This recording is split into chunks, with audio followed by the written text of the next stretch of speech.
So yan guys, what's up mga katikman? So another day, another food vlog.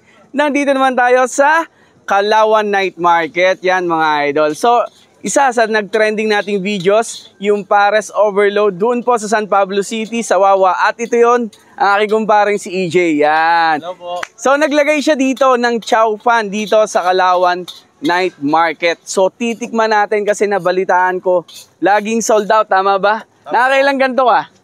Sa isang gabi. Pito? Pitong ganito? Grabe, no? So, nakita ko kanina, hindi pa luto yung chow fan.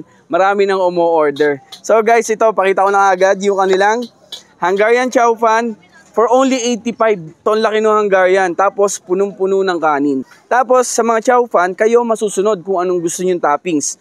Maraming pamimilian, ano, idol? Yes, meron tayong tapa, 85 lang with chow pan. Yun. Meron tayong bestseller natin, kaldereta. Mukhang masarap yung kaldereta. Dalawang ganito. Oh, may Tapos 70 pesos lang.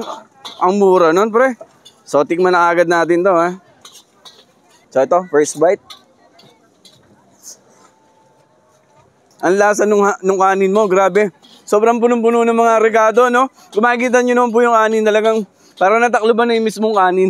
So, sa mga taga San Pablo, support nyo po si paring EJ pag nagpunta kayo dito, no? So, tikman nyo rin yung chow pan nila. Thank you!